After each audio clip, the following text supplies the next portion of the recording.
Vale, con Batchery, sorry. As I said before, we will divide ourselves now in 3 groups. I would ask the people we are going to stay here in the investment group to come forward, otherwise it's going to look super empty.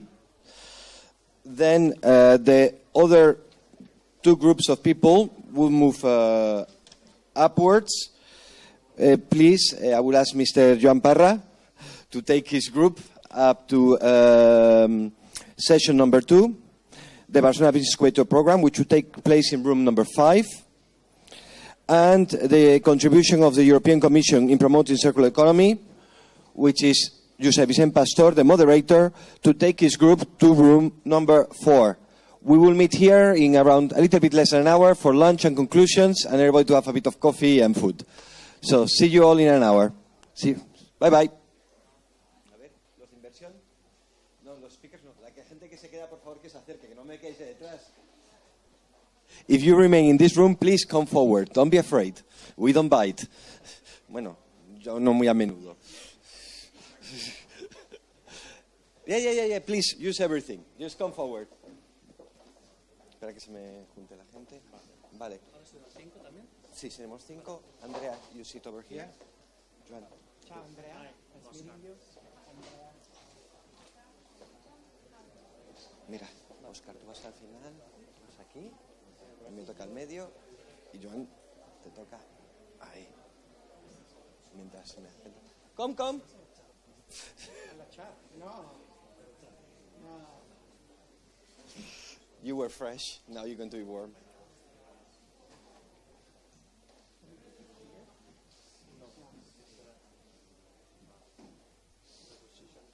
Okay. We have everybody now? Nearly? Okay.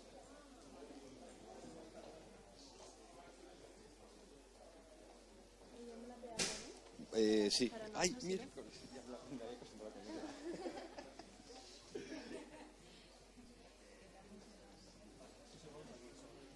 Vale. Whilst the technical team puts speakers on the people, let me introduce the different persons. Okay. Mr. Joan Galbá is the founder partner of Fluidra Accelera, which is the accelerator instrument co-founded with Fluidra. As many of you know, Fluidra is one of the largest companies dedicated to water management and pool management also. Joan has a large experience in corporate startup boosting processes, startup valuation. Okay. The next person coming is Mr. Andrea Di Anselmo, over here. I know Andrea now Andrea, how long have we known each other? I don't know. Long. Ages.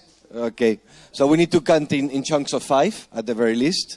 So it's been, not 20 years, but 15 minimum. Okay, Andrea does everything, but especially we ask him to come here today because the company he's representing manages a total of 5 seed funds across different countries. So quite a unique experience. I will do a full introduction afterwards. Okay, Ms. Borao. Excuse me, too many papers. Which comes from the Result Ventures again, and from the EIF, Oscar. So, starting with Fluidra, please, floor is yours.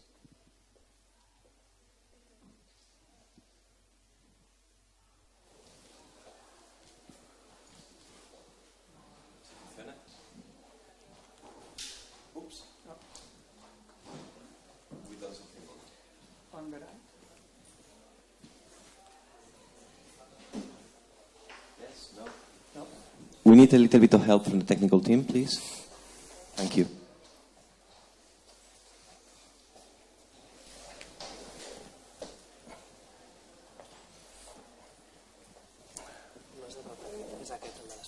Vale.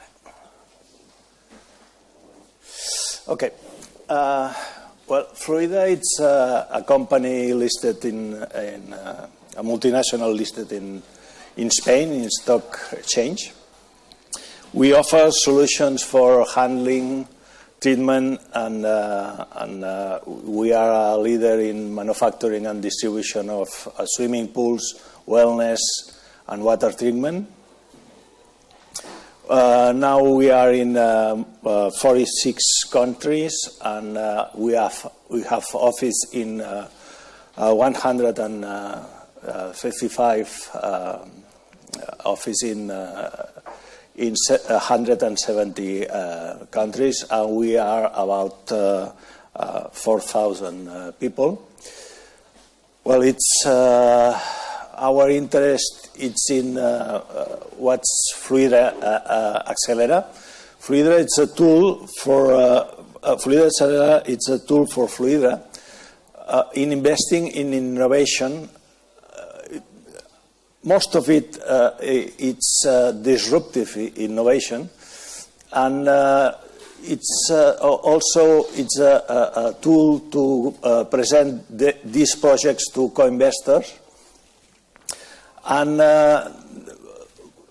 the idea is to bring the new innovation to their customers. In classic model, we are quite used in innovation as incremental innovation, and Fluidra Accelera is another kind of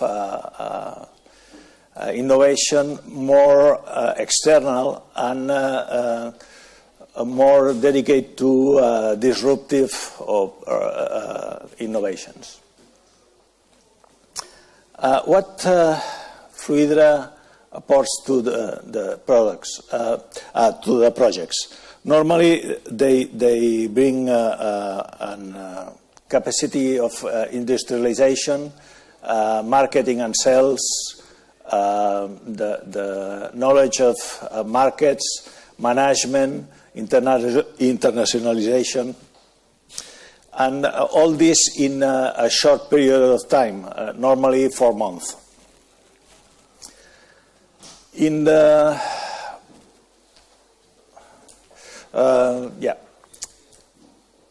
we always invest in minority participations. Most of it's about 10% of the company, and we are so implicated in the acceleration that our first level of executives, the company, is what makes the committee of approval for participation, the project's participations. And also the mentors are also first directive of the company. Normally we can go from first round to second, and we have not decided at first if the project will become sold or incorporate to the company. Normally the idea of the entrepreneurship is that his idea is a little bit of R&D and a big product that the sales comes easily and to the end user. And normally what we teach is that the idea is not only R&D, it's also manufacturing, it's also distribution, logistics, and all the value chain before to the end user. And that's it. Thank you very much.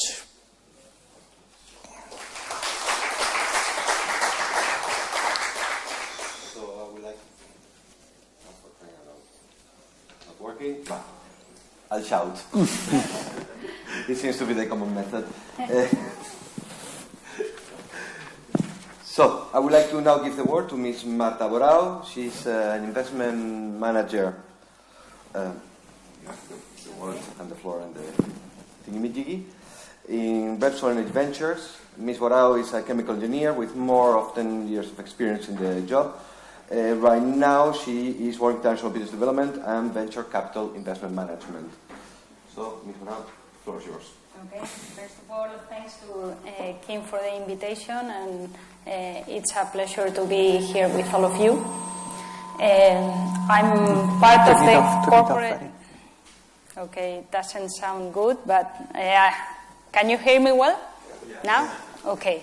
I'm part of the corporate venture capital arm of Repsol that has been running now for 5 years now. I'm going to show you all the initiatives we have to fund external innovation and also capture the value within Repsol. Okay, let's see if it works now. We have, first of all, a program called INSPIRE that is more related to collaboration with universities and research center where... Do I have to move this? Okay, sorry.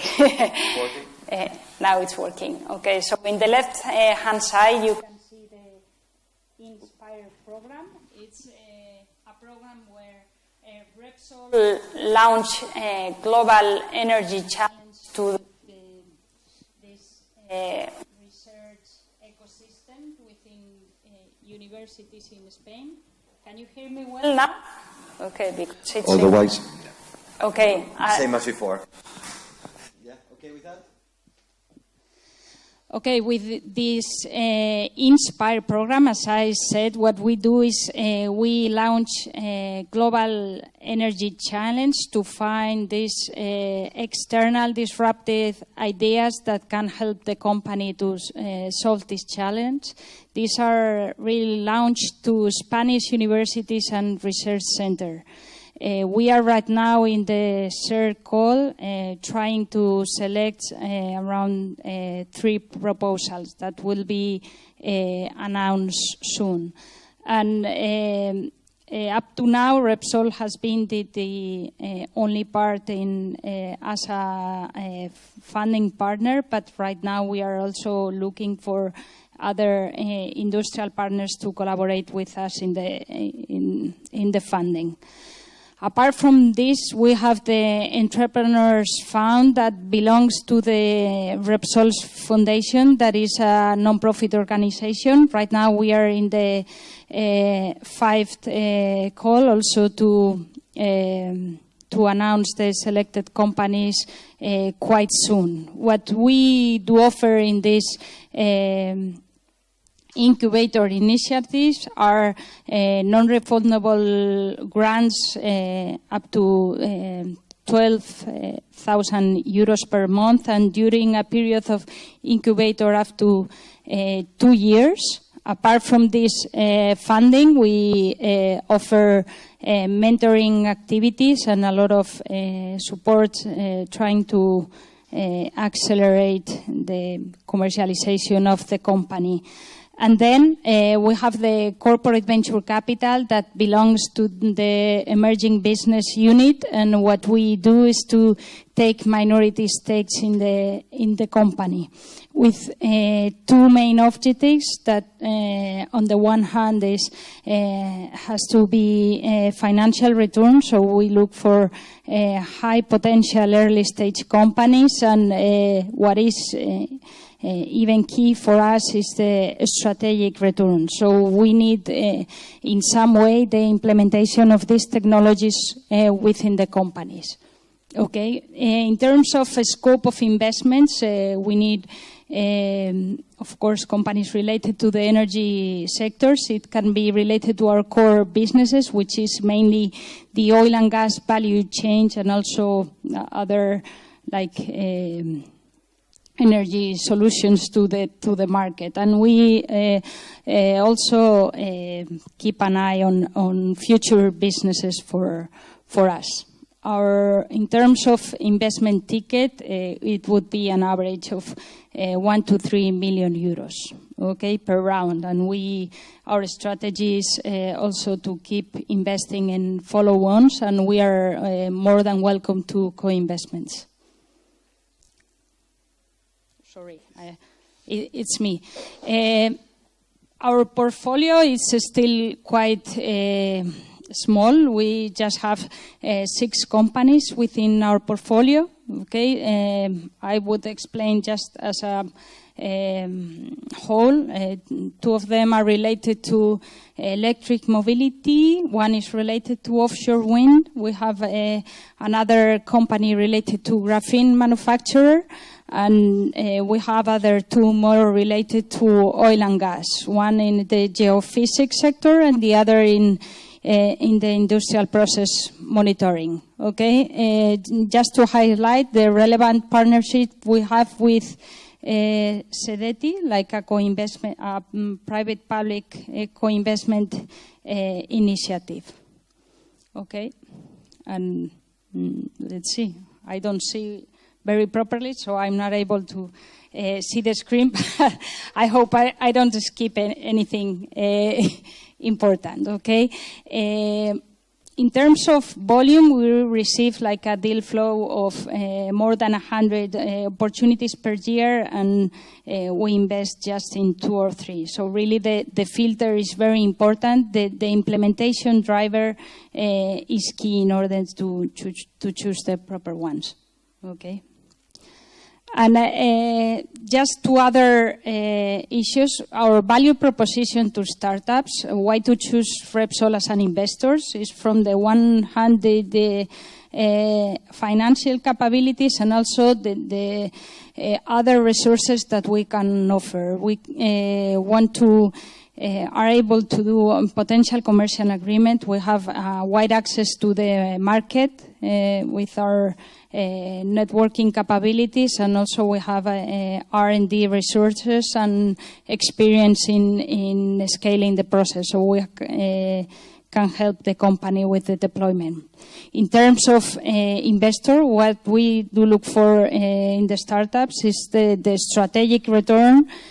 So what I said, the implementation is key. We always look for an internal support within the company, okay? And we want these companies to help us to strengthen our core competences in some way, or help us as a market intelligence. The strategic fit would be different in many ways.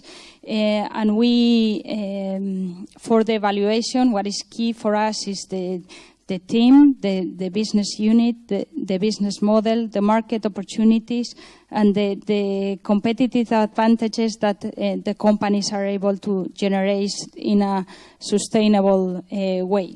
Okay, we want the startups to be flexible and fast, and not to be absorbed by our slower pace. Okay, and that is all. Thank you very much.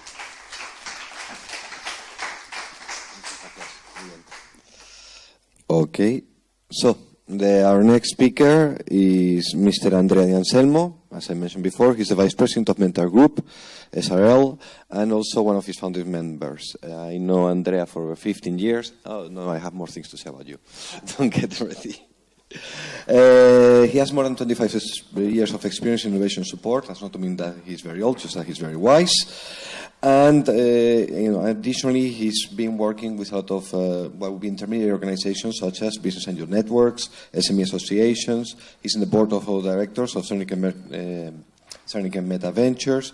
And in addition, he's part of the management company that is operating the Ingenium funds, which work in Italy in different locations, in Slovenia and Poland. Additionally, he's also now the president of INSME, which is the International Association of Small and Medium-Sized Enterprises. Now, yes. Now you're out. Please, Andrea. Should I use this one? I don't know. Check if the other one works. Is this working? Okay, good. Okay. Thank you very much. Unfortunately, I'm very old. Since I was born and studied last century, and makes the difference. I would say, unfortunately, makes the difference. How many of you have kids? How many of you have kids in there, which are like 13 years, older than 13 years old? How many of you work with people who is older than 23, 24 years old? Okay. Do you see differences in between us and them? You see, you're going to need this one. Why I'm saying this? We have been working. Can I have the slide change? It's okay. Don't worry. We have been working for ages in this field of innovation and bringing research to the market. It's okay, yeah? It's okay, thank you. And through time, we started as a group of researchers, and through time we managed to bring together different points of view, and now we ended up to be, I would say, the only, if somebody says you are not the only one, I would say one of the few, but still the only, company that is able to integrate in one another provision of finance with understanding of entrepreneurship and understanding of the innovation and entrepreneurial ecosystem. And why I was asking the question about differences in between us who were born and studied, even worse, last century and the new generations. Because through years, we understood that things are changing faster than we can imagine. And the real problem is that ourselves, our structure, the way we look at things is not what it should be. And we are still looking at things with the glasses of the old guys. We should change our mind. So I don't want to say that we would like to disrupt and innovate the value chain that goes from knowledge to market, but we are trying to understand how to change a little bit, and we are trying to understand how engaging private resources and public money can help in speed up the process. We work across Europe, as Eri said. We started in southern Europe, in the Mediterranean area, and then we moved up to northern countries, and then we moved east to eastern countries. And now we cover up almost, all the southern and the eastern part of Europe, and we got experience in providing support to young entrepreneurs and researchers there, but also overall Europe, and I will say how. We work a lot on the policy level, and we learned that if you want to slow down processes, or if you want to understand why things are slower than expected, just look at whatever is going to be next in policy making as far as research and innovation is concerned, and look at smart specialization strategy. Good luck for the future. The only thing we learn is that everybody wants to keep doing what they used to do. Unfortunately, this is not going to help the younger generations. We work a lot with entrepreneurship. And one thing I would like to highlight, since this is about bringing research to the market, we are the sole provider for the European Commission, DG Research, for what is called Common Exploitation Booster or exploitation support, whatever. We are the only company in Europe that provides all FP7 and H2020 projects with support for exploitation. We have been doing this since the last 4 years. We met more than 6,000 researchers, more than 400 projects across Europe.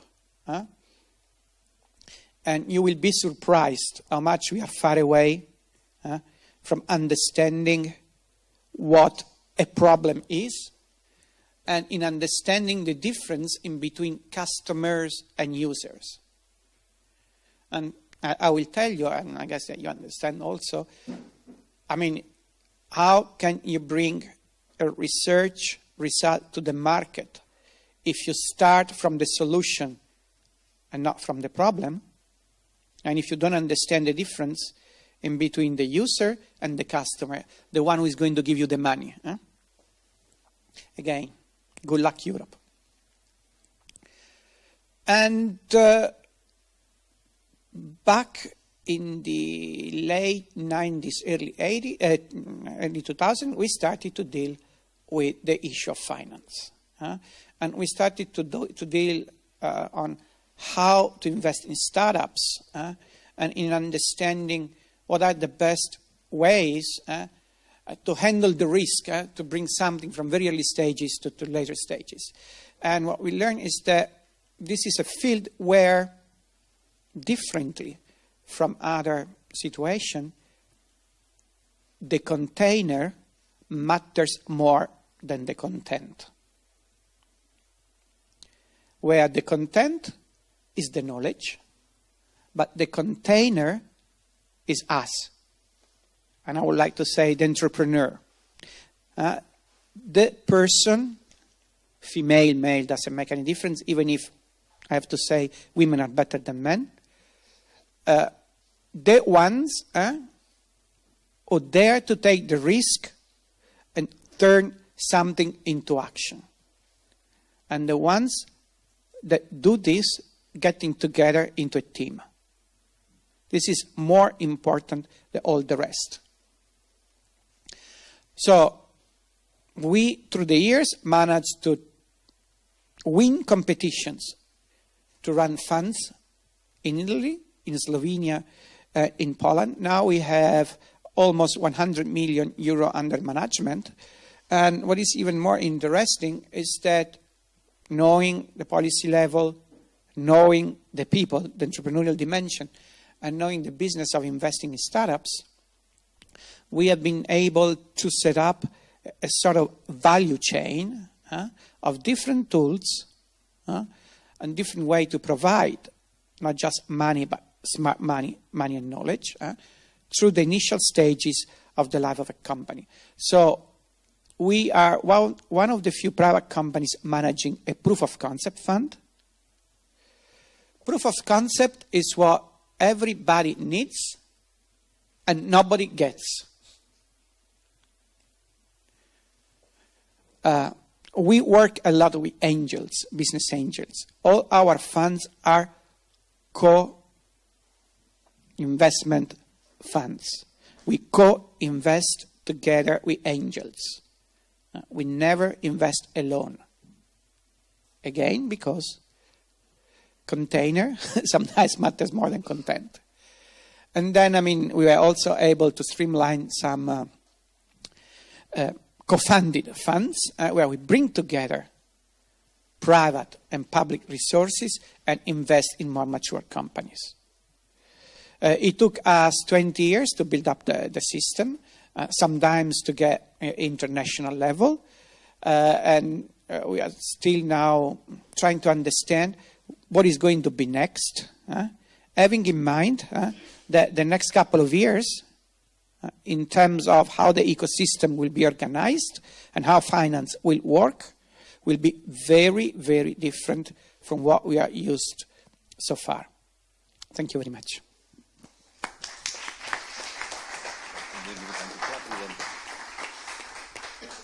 Thank you, Andrea. 1 second, gracias. So I will pass now the word to Oscar Farrés, to give you a little bit of his background. Oscar started in this world of early stage funding in Caixa Capital Risk, which many of you, I'm sure, know.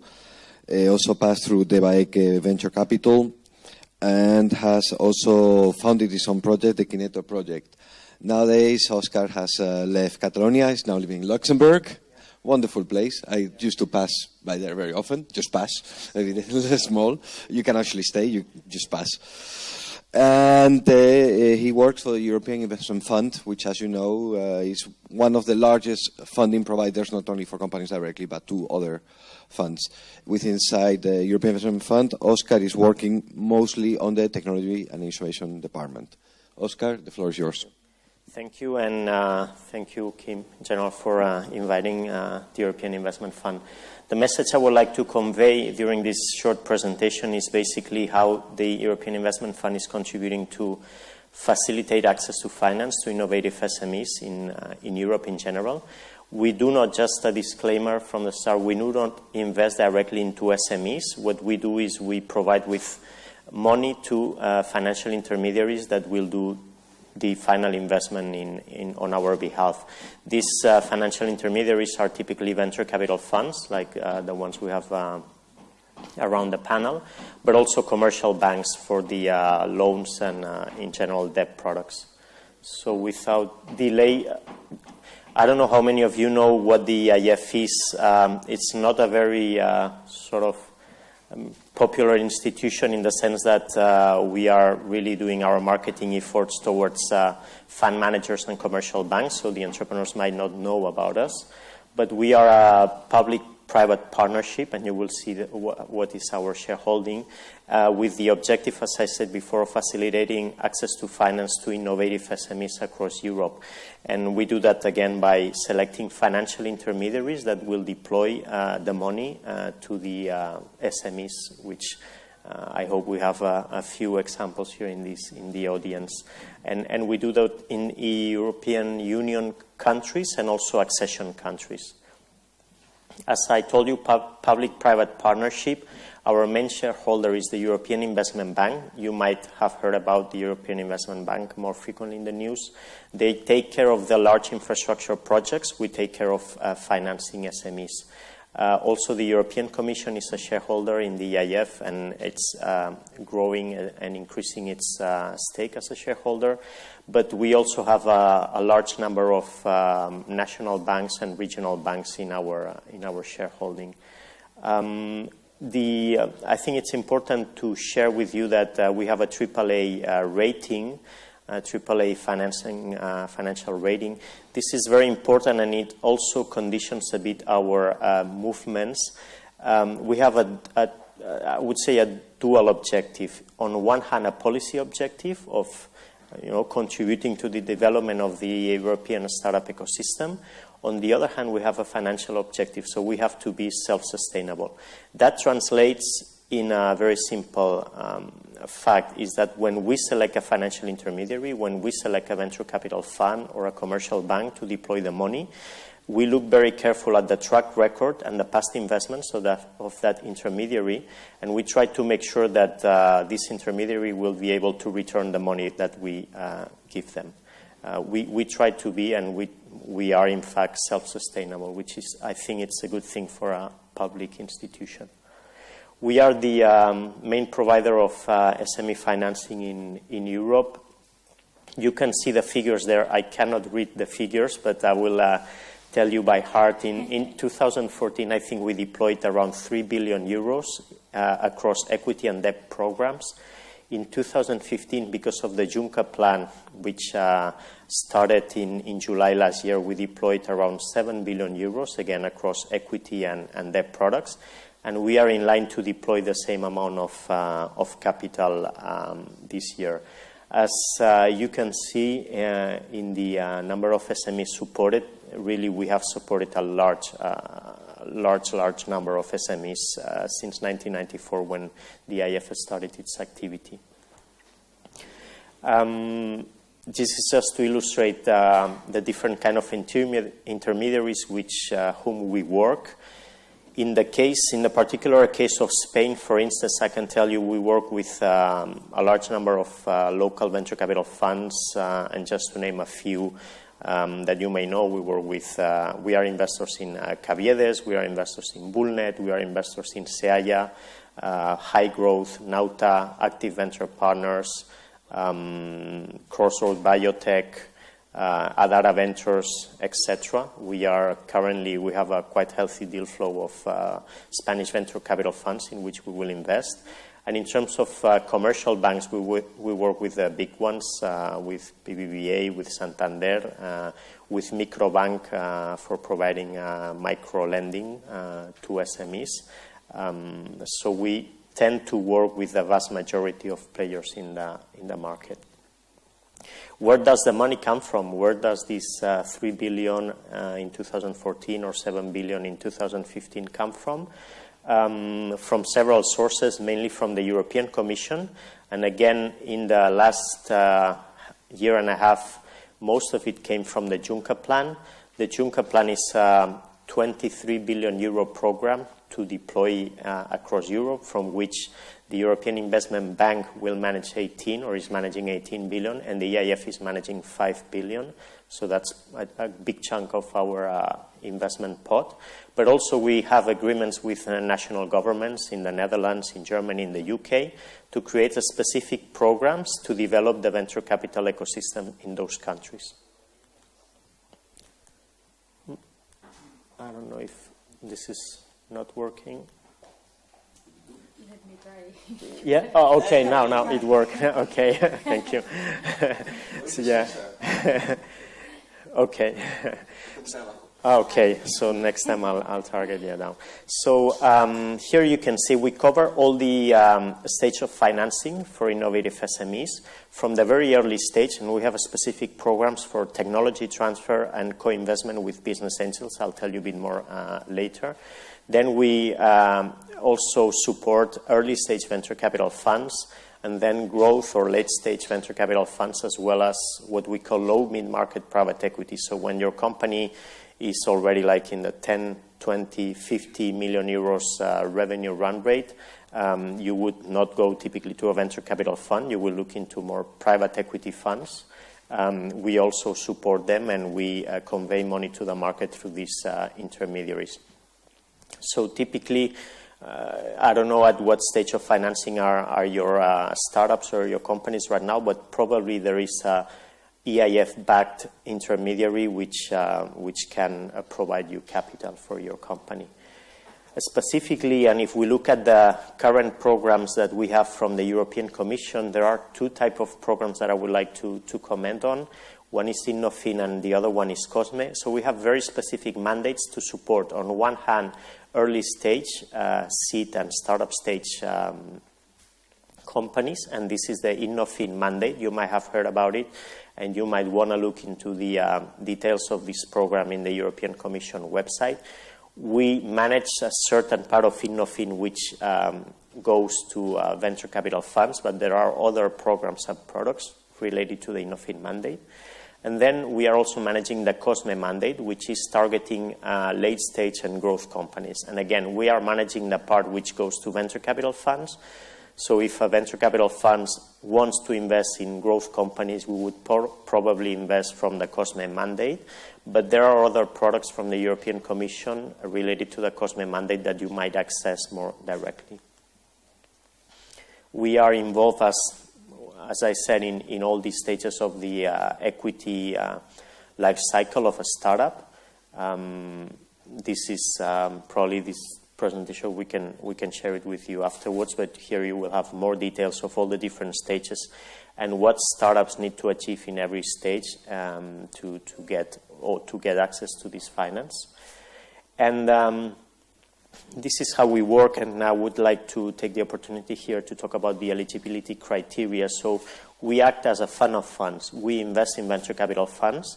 What we look for in those venture capital funds is something that I already said, track record. We want to make sure that we select the best fund managers that can not only select the best companies to invest in and therefore produce a good financial return, but also support those companies with operational experience. This is, I think, a big difference in the evolution of the venture capital ecosystem. In the past years, you had typically investors with a financial background or consulting background. I mean, nothing bad about it. But now you are seeing more and more entrepreneurs who are joining venture capital funds, and these guys are able to provide the right operational experience, the shortcuts that Julian Vinouet was mentioning in the past session. They are able to really support and help the companies in a better way than just simply, by investing a certain amount of money. This is an evolution we are seeing, and this is something we are willing to support. And we look at the team dynamics of the venture capital fund, the strategy. We like to support also strategies which cover certain market gaps in emerging countries in terms of venture capital ecosystem, such as Southern European countries. And in more developed ecosystems, than what we like to see is that the managers are able, again, to select to have access to the better deal flow, because these are typically more competitive markets, and to provide the adequate value add to those companies. In the case of the Business Angel program, we have a specific program to co-invest with business angels. So if you have a business angel in your startup, you might want to inform him about this. We detected in 2011 that the business angel investment was really growing in Europe. Now it's a big chunk of all the early stage funding in startups. So we developed a specific program in 2012 by which we match one-on-one the investment that a business angel is making in a startup. So if the business angel invests 50K, we put another 50K on top of that. And we help them basically build a more diversified portfolio, and what is more important, to have more reserves for follow-ons, because typically the problem, and something you might want to look at when you are selecting your investor, is that the investor should have enough resources to follow on when you have further financing rounds, because typically you will always need probably a new investor in the next financing round. But if the new investor sees that your existing investors are putting a bit more money into the company, that gives a strong signaling effect to the new investor. So with that scheme, we want to encourage business angels to participate also in follow-on rounds. And here the selection criteria are very similar to the VC fund manager. So basically track record, business angel with good operational experience and with a hands-on approach, meaning that he supports actively the entrepreneur in the startup. And that's it, basically. So if you have more questions, then we can work on that afterwards.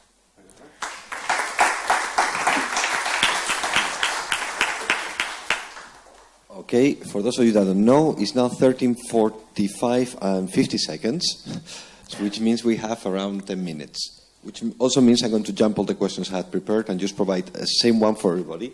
Sorry, guys, I know you prepared your questions and answers. My question is one, then I will give the word to the audience. Describe your ideal project, the one that you would marry, the one that you will have kids with and want to have a house in the suburbs. What is your ideal project, please? So let's start, in this case, with Fluidra. Well, for us, first of all, it's which have an excellent team. For us, the team is 80-90% of the project. In second place, it's one of that matches on the core business of our corporate. And I think that's the two variable. Yeah. And that you would marry. That and the scalability, so it can grow. Yeah.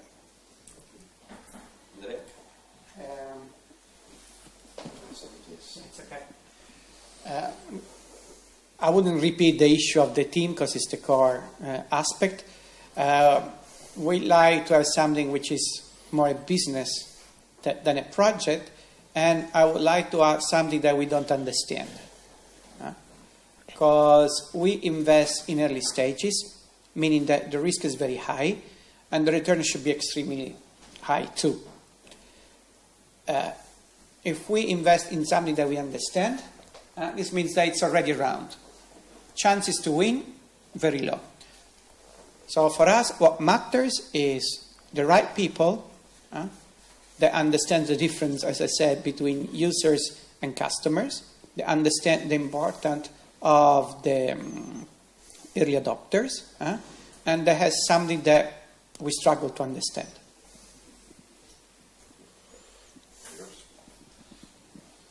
Okay, for my answer, I will combine what would be my ideal project with the criteria we use to value all the investments. Okay, what we do in each investment opportunity, we draw a pentagon where we evaluate in each pentagon the key parameters for the investment, and we rank each parameter from 0 to 5. So my ideal investment will be to have a 5 in all these 3 parameters.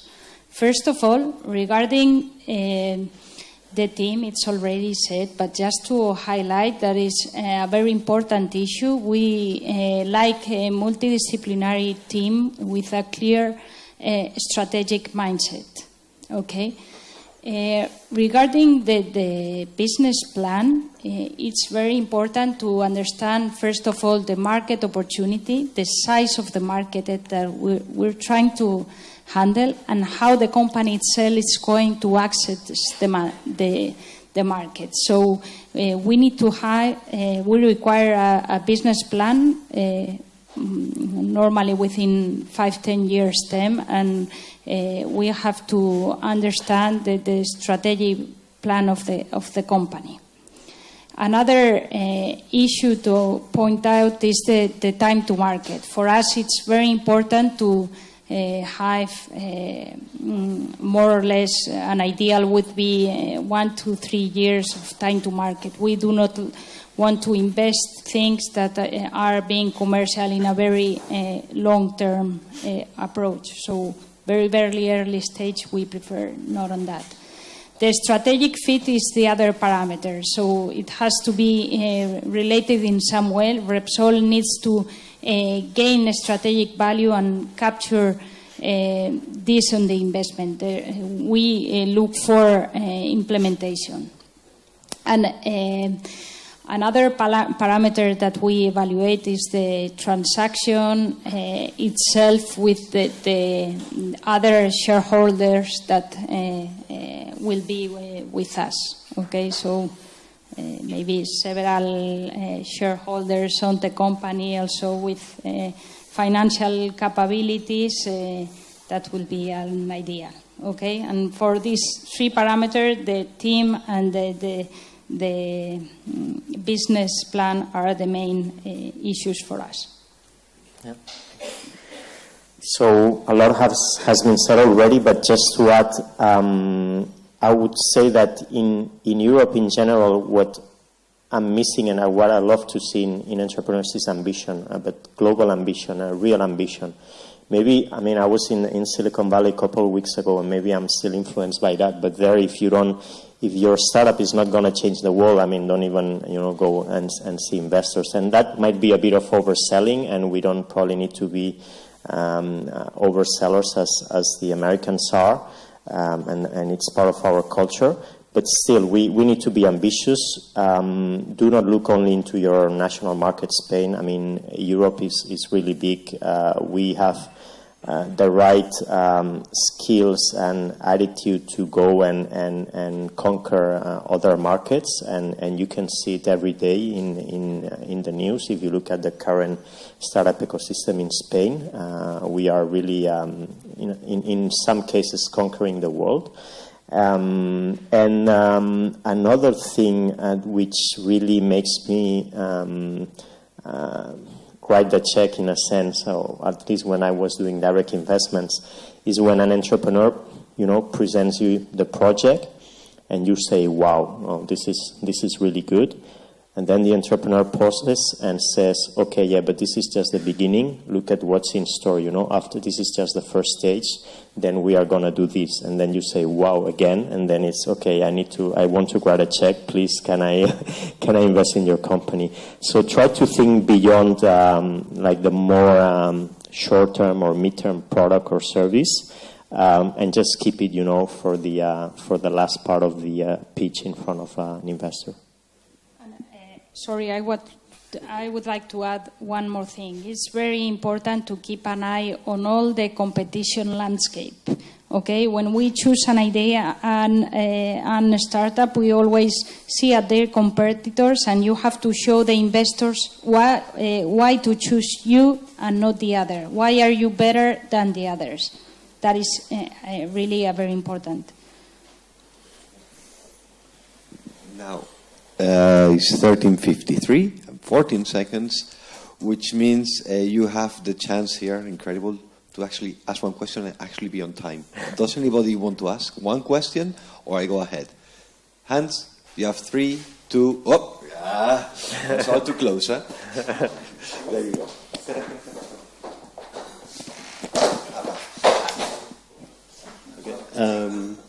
Just a quick question. You mentioned, sorry for the director of the IMF.